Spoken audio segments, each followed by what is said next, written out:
Padre, bendecirlos en donde sea que se encuentren, Señor, porque tú eres misericordioso en gran manera.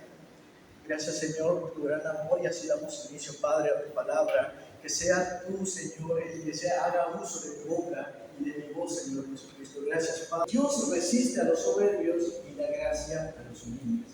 El tema de hoy, hermanos, se llamará gracia para los humildes y resistencia para los soberbios. ¿Amén? Quisiera iniciar, hermanos, con una pregunta. ¿Quién de aquí desea la gracia? ¿Amén? ¿Amén? Claro, todos queremos gracias, hermano. También queremos misericordia, queremos milagros, respuestas de parte de Dios, en gran manera, las bendiciones del Señor. Amén. Pero, hermanos, podemos desear la gracia, pero podemos pagar el precio de la gracia. ¿Amén? ¿Cuál es el precio de la gracia, hermano? El Señor nos dice gracia para los humildes. Amén. Pero yo hago la pregunta, hermanos, ¿qué es lo que nos impide ser humildes? ¿Por qué no sabemos llevar la humildad? ¿O qué es lo que nos impide ser humildes, hermanos? ¿Qué es lo que no nos hace estar dispuestos a pagar el precio?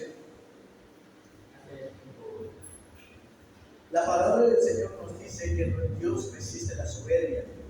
Amén. Y el Señor nos está diciendo que la soberbia es lo que nos impide ser humildes. ¿Pero qué es la soberbia, hermano? La soberbia es un limitador, es una negación, hermano. Más que nada es una actitud que te hace creer que puedes con todo, que tú tienes la razón en todo, te niegas a recibir consejos, te niegas a recibir correcciones. ¿Y saben qué es lo peor, hermano? Es que te hace creer que puedes ser independiente de Dios. ¿Amén? ¡Aleluya! Y esto pasa mucho con los no creyentes, hermanos, y también con los creyentes. ¿Por qué?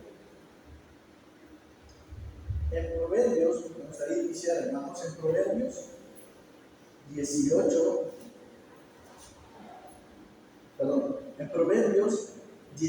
18, nos dice, antes del quebrantamiento es la soberbia. El versículo les está hablando prácticamente de la soberbia de los no creyentes. Amén. Que antes del quebrantamiento es la soberbia. Antes de aceptar a Jesús, antes de aceptar a Dios, es la soberbia. ¿Por qué?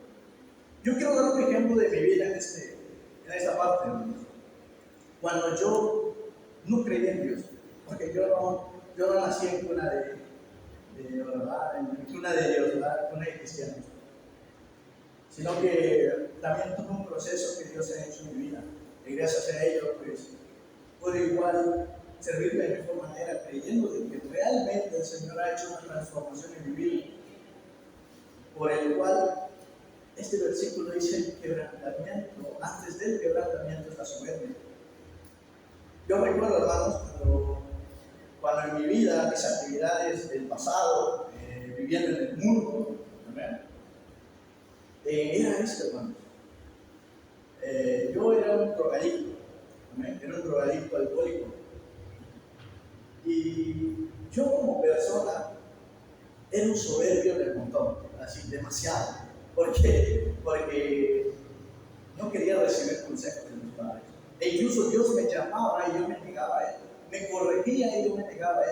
Llegaba a la palabra, por ejemplo, mi padre siempre fue, en mis 10 años mi papá empezó a caminar en los pasos de Dios. Y él hablaba de Dios. Y yo me negaba. No te necesito, no necesito tu consejo. Amén. E incluso también le decía a las personas que me decían que estaba mal lo que estaba haciendo, no está mal, porque sé lo que estoy haciendo. Me negaba a recibir consejos de las personas. Me negaba a aceptar mi error. Y ¿sabes qué es lo peor de las soberbias, hermanos? Es que no estás en para el diablo, sino de Dios mismo. Ese es el problema de la soberbia, porque te hace creer que a través de tus propias fuerzas puedes todo, pero no. Sobrepones tu fuerza a la fuerza de Dios. Y no es así, hermano. Por eso el Señor nos manda a ser humildes, hermanos, a aceptarlo, a reconocerlo como nuestro Creador y único Salvador. Amén. Eso es una soberbia de un no creyente. Y las personas que están aquí, hermanos, tal vez han dejado de ser soberbios de la manera del no creyente. Amén.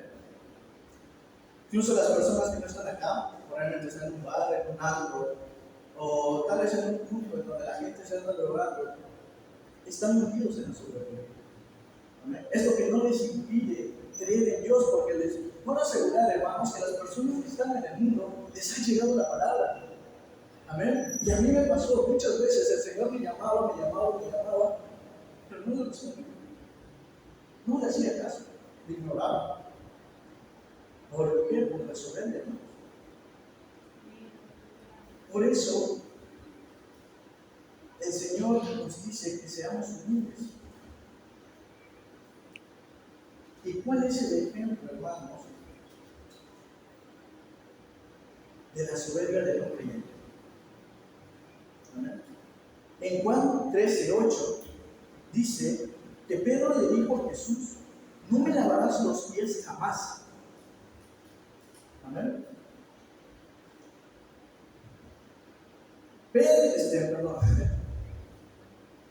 Pedro le dijo al maestro que no le lavaran sus pies jamás. ¿Pero por qué? Porque él pensaba que sabía mejor que el maestro.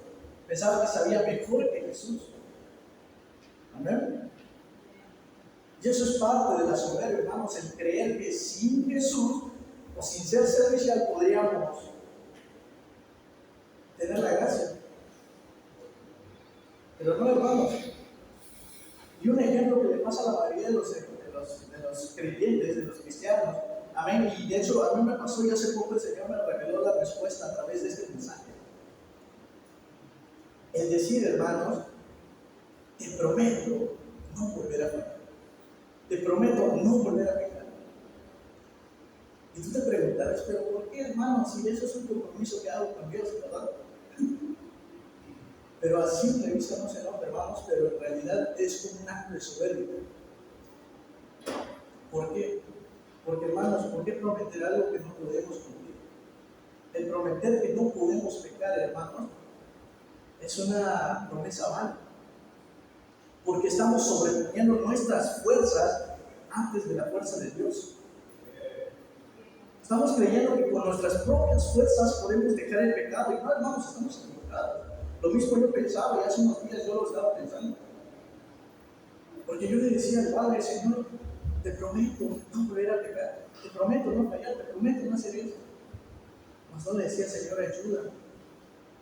Porque el pecado, hermanos, no podemos vencer, el pecado ya ha sido vencido. Amén. El pecado ha sido vencido, hermanos. Y eso lo dice en 1 Corintios 15:57. Mas gracias sean dadas a Dios, que nos da la victoria por medio de nuestro Señor Jesucristo.